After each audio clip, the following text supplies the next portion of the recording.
안녕하세요. 오늘은 여러분들이 댓글을 통해 많이 질문을 주셨던 그 부분에 대해서 답을 드려보려고 해요. 많이 질문을 주셨던 부분 중에 하나가 뭐였냐면요.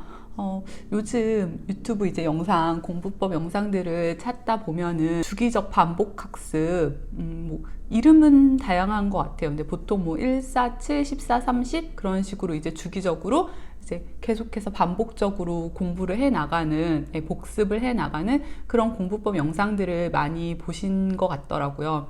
사실 저는 이 공부법 영상을 보기 전까지는 전혀 몰랐어요. 학창 시절을 포함해서 고시 공부를 하던 그때까지 통틀어서 이런 주기적 반복 학습을 통해서 공부를 해본 적은 사실 없어요. 하지만 여러분들이 이렇게 많은 질문을 주시고 있다는 것 자체가 이 학습이 어느 정도 검증된 효과가 매우 있는 그런 학습법이란 얘기잖아요. 그래서 저도 찾아봤어요. 대체 이건 뭘까?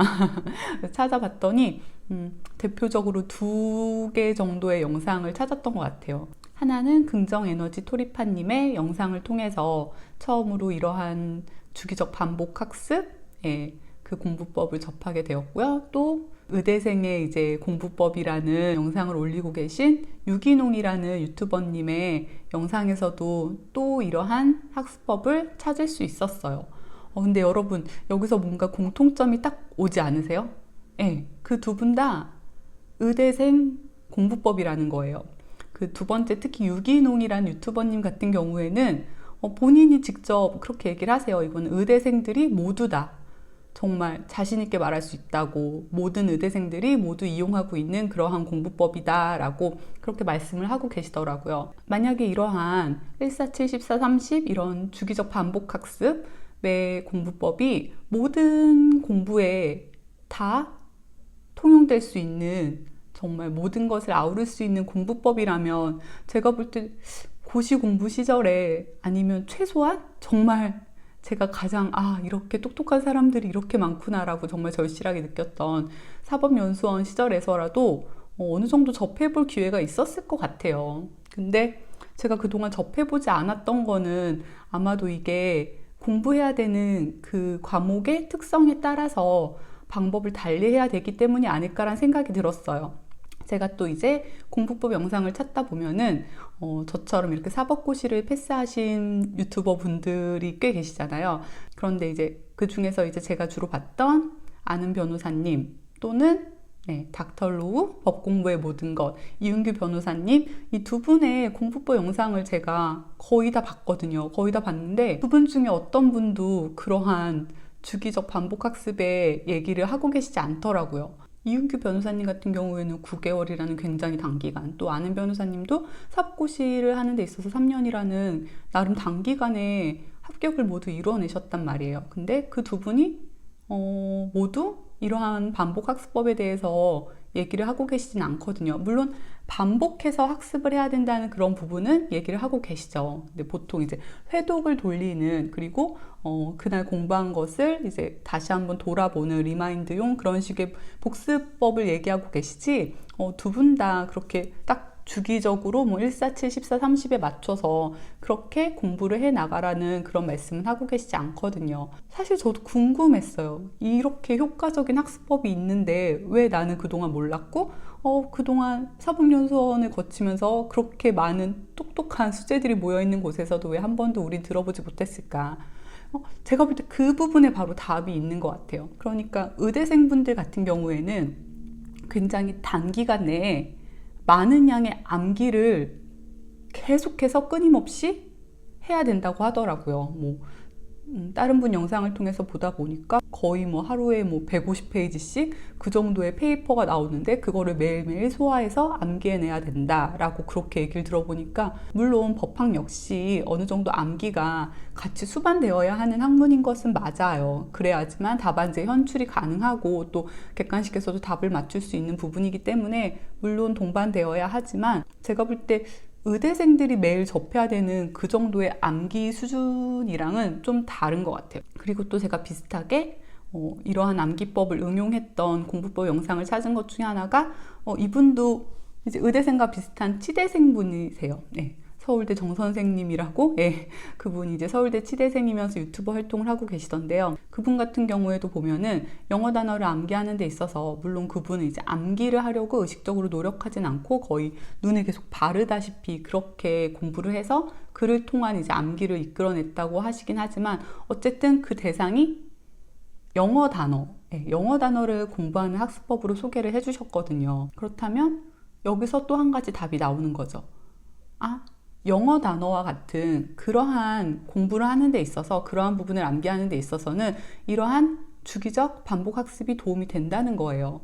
제가 딱 봤을 때도 나도 한번 영어 단어 외울 때 응용해 보고 싶다는 생각이 들더라고요. 제가 볼 때 그 부분은 분명히 도움이 될 것 같다는 생각이 들었어요. 그런데 제가 오늘 이 영상을 올리게 된 이제 주요한 이유는 뭐냐면, 법학을 공부하는 데 있어서는 그러한 주기적 반복 학습이 좀 안 맞는 그런 공부법이라는 생각이 들어요. 그렇기 때문에 저를 포함해서 공부법 영상을 올려주고 계신 다른 변호사님들도 마찬가지고, 또 사법연수원에서 만났던 수많은 공부 잘하는 정말 천재에 가까운 그런 사람들에게서도 이러한 공부법을 접할 기회가 없었던 게 아닐까라는 생각이 들거든요. 이거를 좀 다르게 한번 설명을 해볼게요. 여러분들이 이제 도자기를 빚는다고 생각을 해볼게요. 그러면은 도자기를 빚을 때 일단 도자기 반죽을 가져와서 그거를 어느 정도 이렇게 틀을 만들어 놓고, 그거를 다시 세심하게 모양을 잡아가고, 그렇게 해서 모양이 완성되고 나면 그 위에 이제 무늬를 그린다거나 그런 식으로 이제 세밀한 작업을 더해 가잖아요. 그런데 제가 볼 때 법학이 이런 것 같아요. 처음부터 이게 모양도 제대로 잡아놓지 않은 상태에서 요만큼 완성했고 밑둥 완성해놓고서 거기다가 그림을 그려서 무늬를 만들고 그 위에 유약을 바르고, 그러면 자 이제 이 위에 중간 부분을 갖다가 모양을 만들고 그림을 그리고 유약을 바르고, 그렇게 작업을 할 수는 없는 거라는 거죠. 그렇기 때문에 법학 같은 경우에는 우선적으로 어떠한 과목을 공부하는 데 있어서 그 과목만 우선적으로 쭉 한번 돌리는 게 필요하다고 생각을 해요. 그래서 어느 정도, 아직 완벽하진 않지만 어느 정도의 큰 틀을 잡아놓고, 그 다음에 그 과목을 다시 두 번째 회독을 할 때 또다시 세심하게 내가 놓친 부분이 어디 있는지, 또다시 내가 개념 이해를 잘못한 부분이 어디 있다던가, 아니면은 더해서 공부해야 될 부분이 있다던가, 그런 세심한 작업을 더해가는 거죠. 그렇게 하고 나면은 이제 또 기출문제집이나 뭐 진도별 모강을 통해서 내가 빠뜨린 부분이 있구나, 이러한 부분이 부족했구나, 그러한 부분을 또 더해가는 거죠. 그런 식으로 이제 완성이 되고 나면 마지막 이제 회독을 통해서 그걸 계속 반복 학습을 하면서 이제 마지막 이제 시험 준비를 하게 되는 그런 과정을 거쳐야 되는 게 법학이라고 생각이 들어요. 그렇기 때문에 여러분들이 공부하고 있는 과목의 특성을 이해를 하시고 그 과목에 맞는 공부법을 선택을 하셔야 되는 거지, 무조건 주기적 반복 학습이 최고다, 모든 공부법에 이게 최고니까 이거를 그대로 따라가야 한다라고 생각하셔서도 안 될 것 같고요. 또 그런 주기적 반복 학습은 별로 효과 없대. 무조건 일단 한번 회독 돌리고 나서 그 다음에 또 반복을 하고 그렇게 돌려야 된대 라는 얘기를 듣고 오셔가지고 모든 과목에 그러한 공부법을 응용하려고 하셔서도 안 된다는 생각이 들어요. 그리고 또 한 가지 덧붙여 보자면, 법학 과목이라고 해서 또 제가 말씀드린 이러한 무조건 1회독을 먼저 마치고 다시 돌아가서 반복 학습을 하고 그러한 식으로 공부를 해야만 하는 것은 아니에요. 이제 물론 기본 개념을 이해하는 그러한 처음 기본 강의를 들을 때는 제가 말씀드린 이런 식으로 일단 한번 크게 돌리고 나서 다시 이제 반복 학습을 하면서 그걸 다듬어가는 그런 식으로 공부를 하는 게 좋지만, 판례 공부를 추가적으로 한다, 또 뭐 부속 법령을 추가적으로 공부를 한다, 그런 경우에는 이런 부분들은 물론 이해도 필요하긴 하지만 조금 더 암기에 가까운 그러한 공부법이 필요한 부분들이에요. 지금 변호사 시험 같은 경우에는 최신 판례를 이제 시험 범위에서 배제하고 있는 것으로 알고 있는데, 저희 사법시험 같은 경우에는 1차 객관식에서 최신 판례까지도 출제가 가능했거든요. 그렇기 때문에 정말 마지막 그 순간까지 최신 판례를 계속 공부를 해야 됐어요. 그런데 이러한 최신 판례나 아니면 또 헌법에서 나오는 부속 법령 같은 경우에는 이해를 하면은 물론 암기에 도움이 되긴 하지만 조금 더 암기가 요구되는 그러한 부분들이란 말이에요. 그렇기 때문에 이러한 부분들 같은 경우에는, 저 같은 경우에도 그랬어요. 마지막에 계속 눈에 바르듯이 돌리는 거죠. 반복적으로.